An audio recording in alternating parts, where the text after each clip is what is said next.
Bapa, Putra, dan Roh Kudus. Amin. Allah Bapa di surga.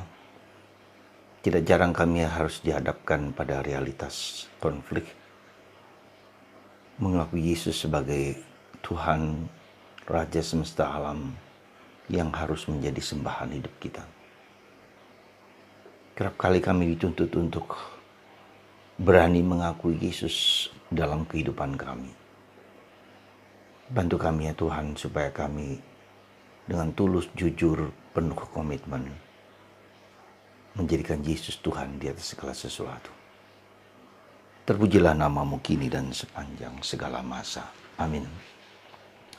Para saudara, ada saat-saat di mana kita harus berhadapan dengan konflik. Dan konflik itu berkaitan dengan iman kita. Berkaitan dengan inti iman kita Yesus Kristus. Menerima Yesus atau menolak Yesus. Dan itu merupakan suatu tindakan, perbuatan, sikap yang harus kita wujudkan dan kita berani menanggung risiko apapun ketika itu menjadi taruhannya. Ketika Yesus menjadi taruhannya.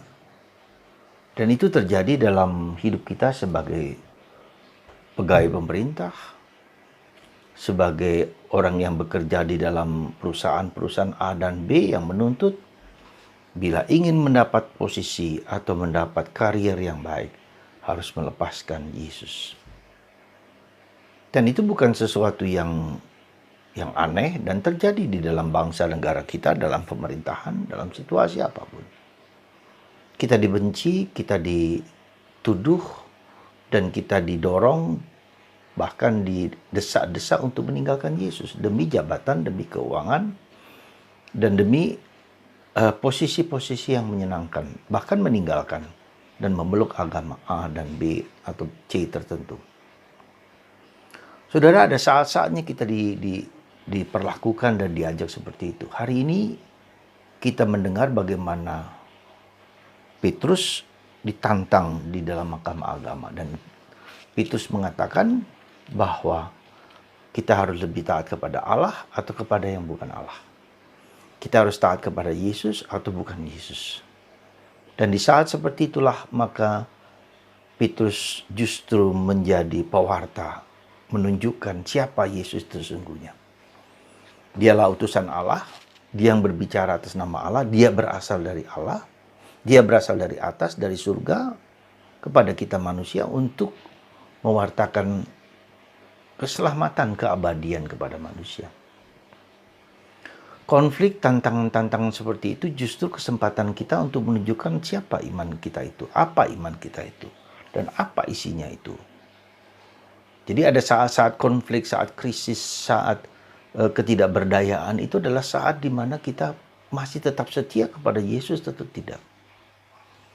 Ya, itu yang harus kita menjadi pegangan di saat-saat, bukan hanya ketika konflik orang meminta kita kepada untuk mengimani iman orang lain. Bukan hanya itu, meskipun itu realitas yang kita alami ketika kita berada di dalam pemerintahan atau pada institusi-institusi tertentu. Tetapi juga ketika kita mengalami penderitaan, mengalami salib, mengalami kesulitan, mengalami apapun. Beranikah kita tetap percaya di dalam Yesus ada jawabannya. Dan Yesus menjadi jawaban, jadi mindset, pikiran, dan kita menjadi murni di dalam penghayatan hidup kita. Itulah yang menjadi tantangan diri kita di saat-saat seperti itu. Beranikah kita berkata, aku harus lebih taat kepada Yesus daripada kepada siapapun. Dan aku harus lebih taat kepada Yesus meski mungkin hidupku, penderitaanku, kesulitanku tak terduga, tak terkira dalamnya. Dan itu pula menjadi tantangan kita untuk menjadi seperti Yesus, mengalami seperti Yesus, penderitaan seperti Yesus, kesulitan seperti Yesus. Kita bisa menemukan pengalaman-pengalaman yang tidak mudah dalam hidup kita. Tetapi ketika kita setia dan taat untuk tetap memegang Yesus, meski mungkin penderitaan yang tak terlukiskan terjadi, tak terkira terjadi, tak hopeless. Disitulah saudaraku terkasih, aku harus lebih taat kepada Yesus daripada kepada bukan Yesus. Dan kita diajak untuk menjadi serupa dengan dia dalam penderitaan hidup kita. Disitulah kita melihat kita menjadi saksi, ya. Dikatakan oleh Yesus juga dalam bacaan Injil hari ini bahwa Yesus itu berasal dari atas, dari Allah, ya, dari surga kepada kita manusia. Ya. Jadi Yesus bukan bicara tentang kemanusiaan dari bawah, tapi dari atas.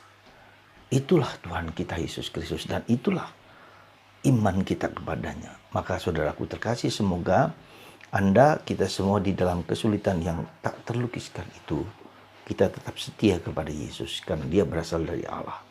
Dan seandainya kita mengalami penderitaan dan salib, itu juga supaya kita menjadi seperti Yesus yang bersedia rela ikhlas mati menderita demi kita manusia. Seberat apapun.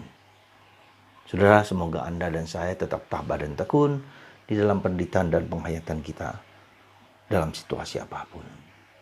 Yesus segala-galanya bagi kita. Tuhan memberkati Anda semua dalam nama Bapa dan Putra dan Roh Kudus. Amin.